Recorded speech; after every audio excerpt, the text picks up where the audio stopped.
परम श्रद्धेय आचार्य महाश्रवण जी, उपस्थित सभी मुनि वृंद, साध्वी वृंद, सज्जन, माता भगिनी, तो अलग से कोई मैं विचार रखूं इसकी आवश्यकता है नहीं, क्योंकि मनुष्य जीवन के लिए जो शाश्वत बात है वह आचार्यों के द्वारा कही जाती है, और उस एक बात को हम पकड़ ले तो एक साधने से सब सकता है। हमारे यहाँ की विशेषता भारत की यही है।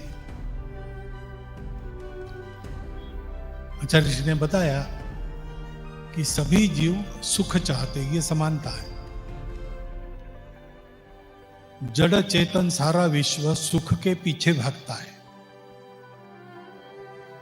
और सुख को खोजने के चक्कर में ही जीवन आगे बढ़ता है। उस सुख को बाहर की दुनिया में खोजने के लिए दुनिया ने बहुत हाथ पैर चलाए, लेकिन वो बाहर मिला नहीं, क्योंकि बाहर सुख होता नहीं है, बाहर के पदार्थों में सुख होता नहीं। सुख दुख तो अपने मन की भावना रहती है। तो कोई तीखा खाने वाला है, उसको मिर्ची देखने से सुख होता है। जो तीखा खाने वाला नहीं है, उसको मिर्ची देखने से भय लगता है, दुख होता है। तो क्या अच्छा लगता है और क्या नहीं लगता है, ये तो अपनी अपनी बात होती है। परंतु दुनिया ने इसको नहीं समझा, और बाहर का सुख लेने के लिए ही सारे प्रयास चले, और जब मिला नहीं तब उन्होंने तय किया कि ऐसा ही है, इतना ही मिलेगा, इससे ज्यादा नहीं मिलेगा, और बाहर ही सब कुछ है। बाहर जो है वो थोड़ा है, मन की इच्छा अमर्याद है, उसको कोई पूरा नहीं कर सकता। इच्छा पूरी होती है फिर से निकलती है। न जातु कामान उपभोगे न शाम्यति, न जातु काम कामान उपभोगे न शाम्यति, हविषा कृष्ण वर्तमेव भूय एवाभिवर्धते। अपनी जो कामनाएं हैं उनके अनुसार उपभोग करने से उसका उपशम नहीं होता। आग में घी डालने से आग बुझती नहीं, ज्यादा भड़कती है, वैसे होता है। दुनिया ऐसे चलती है, और इसलिए उन्होंने सोचा कि दुनिया ऐसी है तो थोड़ी सी है दुनिया में बात, खाने वाले बहुत है, तो स्पर्धा है, आपस में संघर्ष है।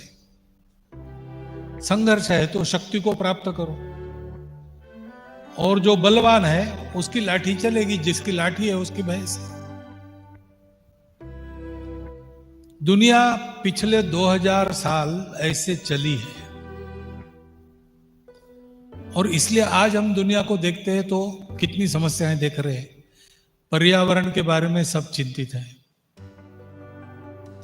आपस में युद्ध शुरू हो जाते हैं, थमते ही नहीं, चलते रहते हैं। अच्छी बातें सिखाने वाले स्कूल कॉलेजेस बहुत है, लेकिन खराब बातें बढ़ती है बिना सिखाए। सारा जीवन इस प्रकार संकटग्रस्त बन गया ऐसा दिखता है। मनुष्य में हमेशा भीति रहती है, मेरा क्या होगा। सब है, विज्ञान इतना प्रगत हो गया, सुविधाएं हैं, सब है, सब होने के बाद भी, भौतिक सुख हाथ जोड़ के खड़े होने के बाद भी मनुष्य सुखी नहीं है। और हमारे भारतवर्ष में हम देखते हैं कि बाहर सुख मिलता नहीं, इसलिए दुनिया रुक गई, हम रुके नहीं। हमने वो सुख जहां से निकलता है उसी बात को पकड़ लिया, और फिर हमने कहा कि सुख तो अपने अंदर है, इसलिए बाहर की दुनिया पर अपने सुख के लिए हम निर्भर नहीं है।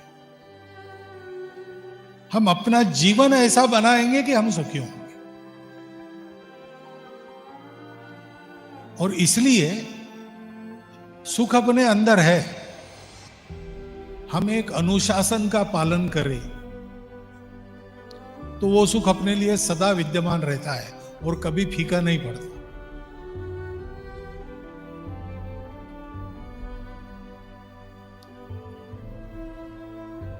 अपने तेरा पंथ के आद्य गुरु श्रद्धेय भिक्षु जी की अभी 300वीं जयंती मनेगी। आचार्य ऋषि ने बताया कि अनुशासन से ही उन्होंने प्रारंभ किया। यह अनुशासन प्रत्येक मनुष्य के लिए आवश्यक है। अहिंसा, सत्य, अस्तेय, अपरिग्रह, ब्रह्मचर्य, पंचमहाव्रत जो कहलाते हैं, सबके लिए, सब मानवों के लिए है। भारतवर्ष के सभी पंथ संप्रदायों में इसका उपदेश है।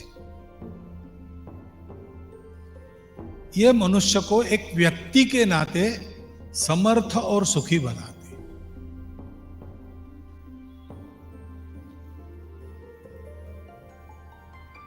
इनका पालन करके मनुष्य रहेगा तो मनुष्य सुखी बनेगा।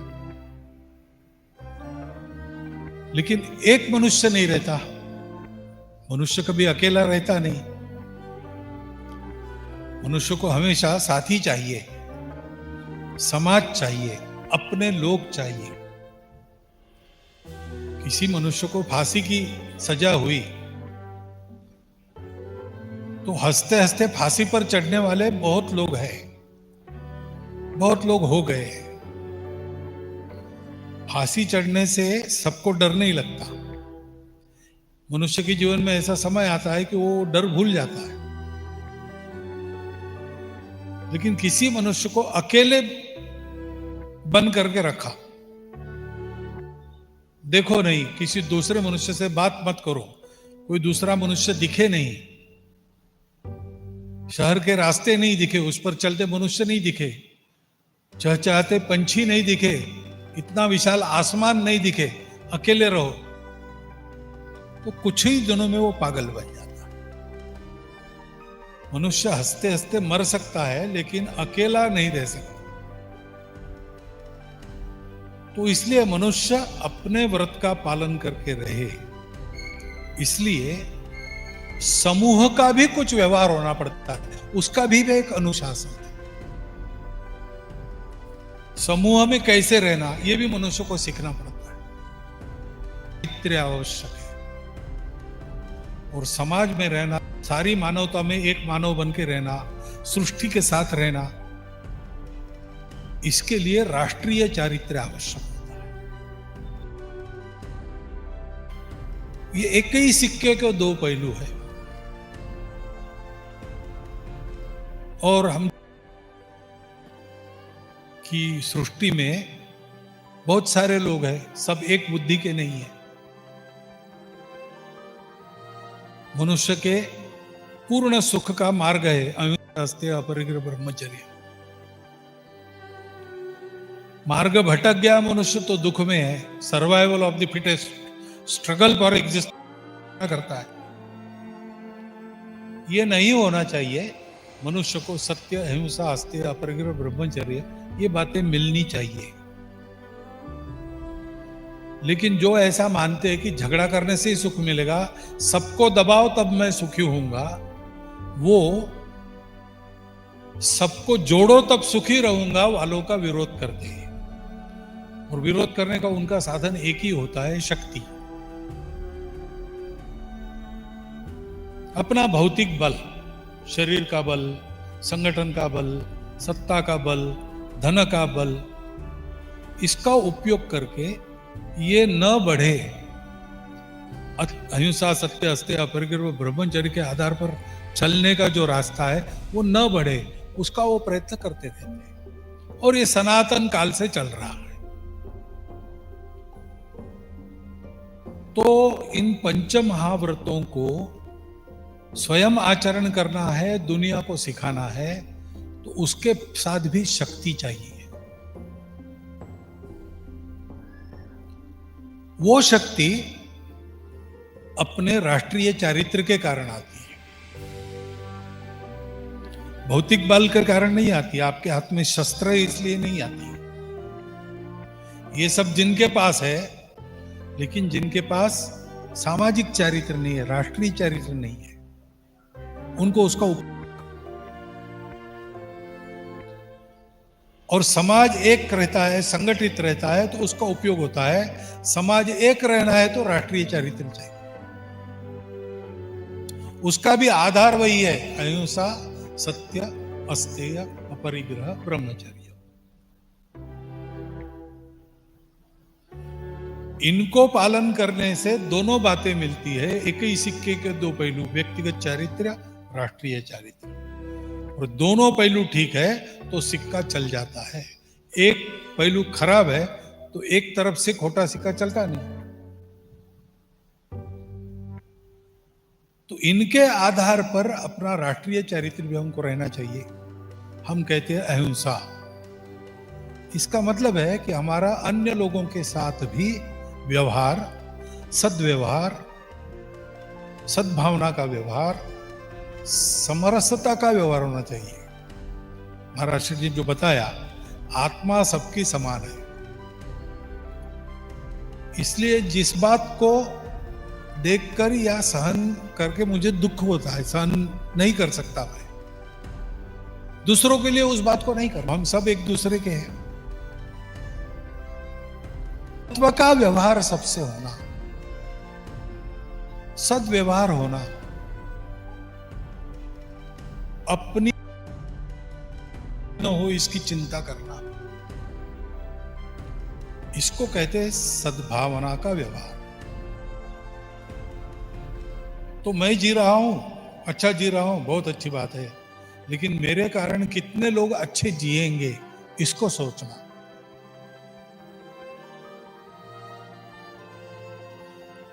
मैं जी रहा हूं, सृष्टि से लेकर जी रहा हूं।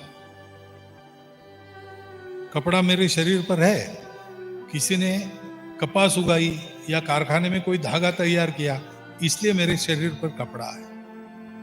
थाली में भोजन इसलिए है कि कहीं ना कहीं खेती हो रही है। तो सबका दिया मैं खा रहा हूं, सृष्टि का दिया खा रहा हूं, तो दाम दुगना वापस करना अपना काम है। इसलिए इन सबका ध्यान रखना।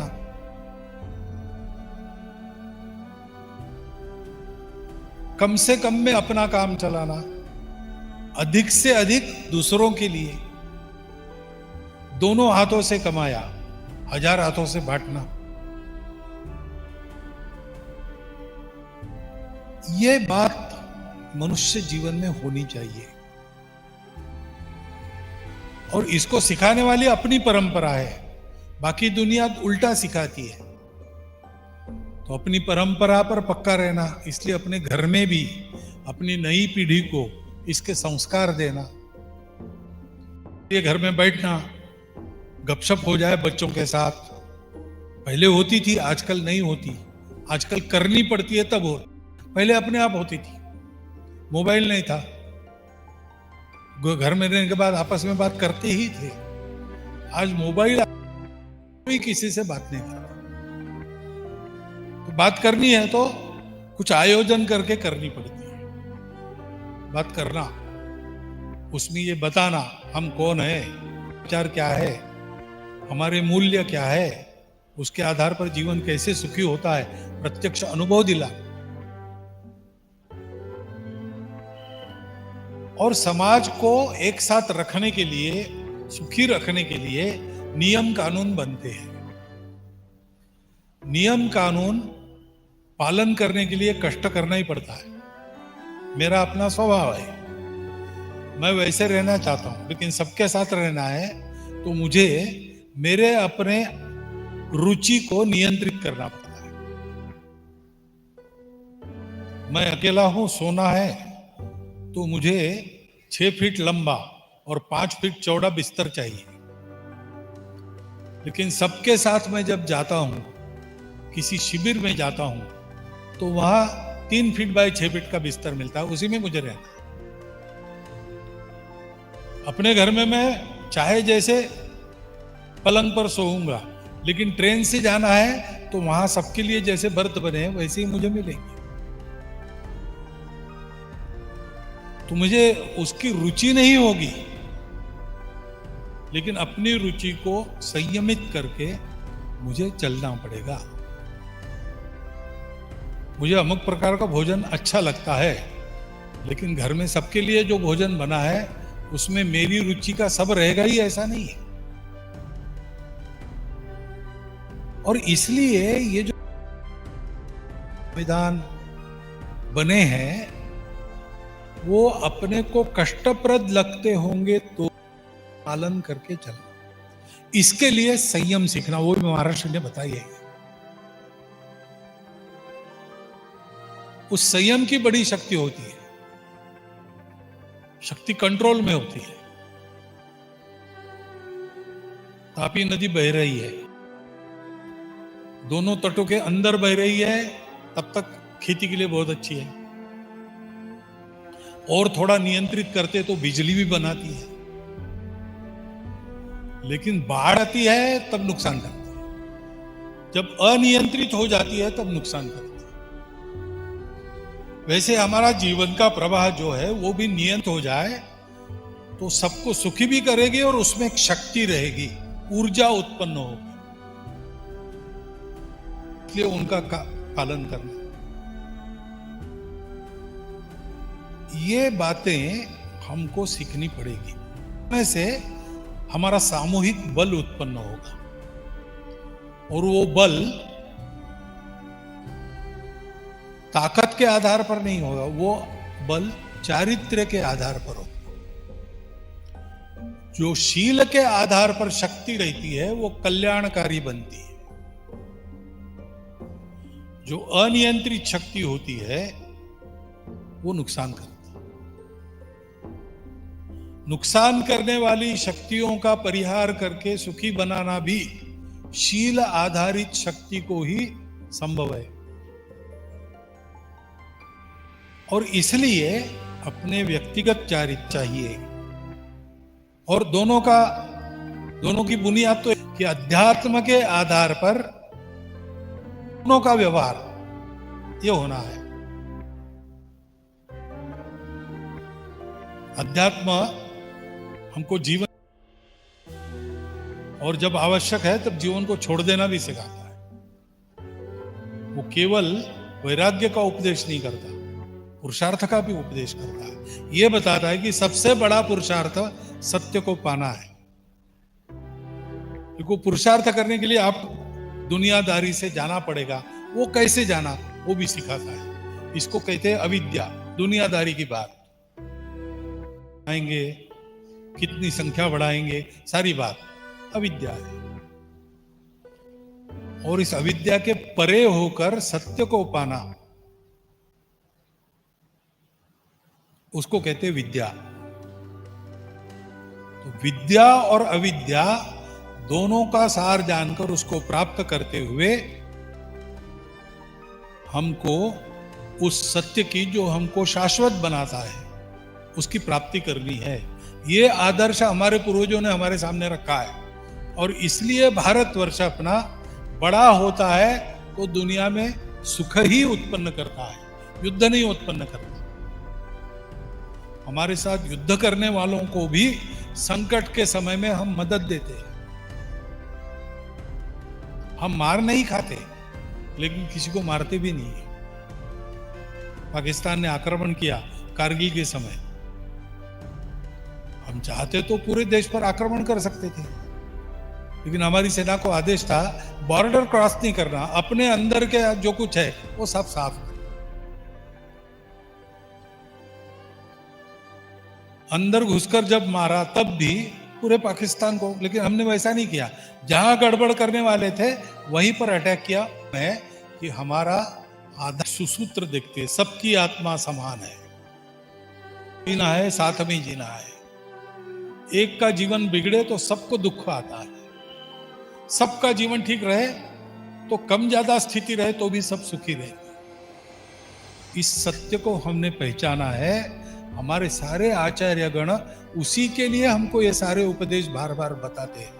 उनको हृदयंगम करना, और उसके आधार पर व्यक्तिगत और राष्ट्रीय व्यवहार को सुंदर बनाना, ये काम हम सब करेंगे तो आज परिस्थिति में बहुत सारी बातें दिखाई देती, डर भी लगता है लोगों को क्या होगा। और डरने की आवश्यकता नहीं रहेगी, सब ठीक होगा।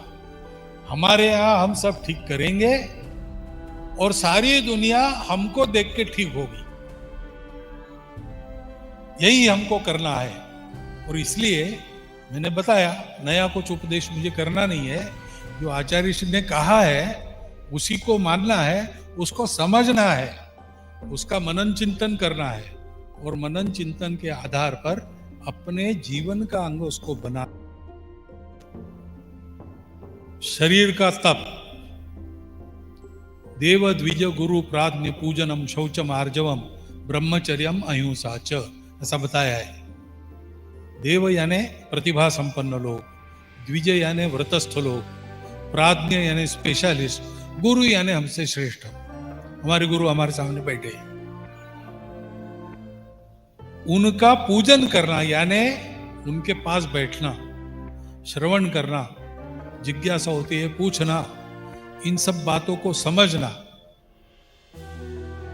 पवित्र मन से यह सब करना, श्रद्धा युक्त मन से करना, सरलता से करना, परीक्षा लेने के लिए प्रश्न नहीं पूछना, आर्जवम सरलता, और उनके उपदेश के अनुसार चलने के आड़े आने वाली बातों से दूर।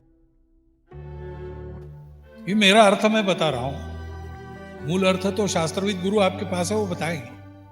अहिंसा, धक्का ना पहुंचे ऐसा खुद का जीवन, ये शरीर का तप है। ऐसे ही महाराज जी ने बताया, वही बता रहा हूं मैं। अनुद्वेगकरम वाक्यम सत्यम प्रियम हितंच यत् स्वाध्यायाभ्यसनम चैव वाङ्मयम तपोच्यते। दूसरों के मन को बिगाड़ ऐसी वाणी बोलिए मन का आपा खोए, औरन को खुद को शीतल करे, औरन को भी, ऐसी वो वाणी।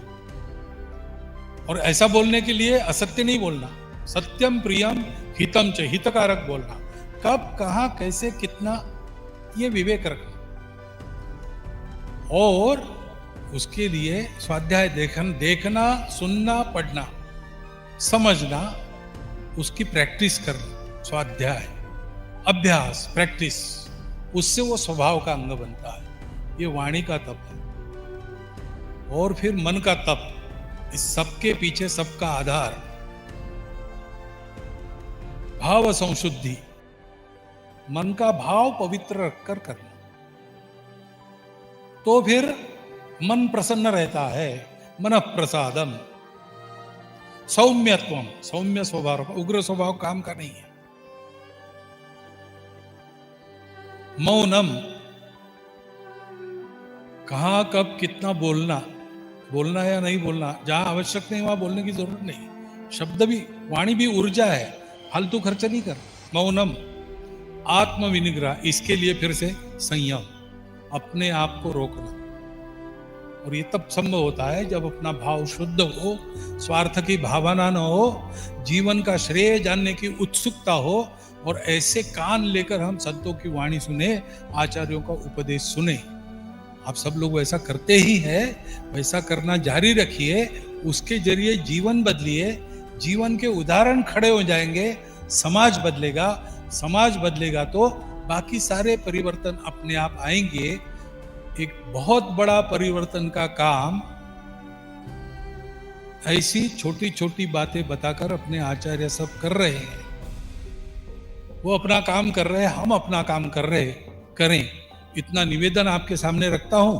और मुझे आप बोलने के लिए कहा, उसके लिए कृतज्ञता व्यक्त करता हूं, धन्यवाद देता हूं और मेरे शब्द समाप्त।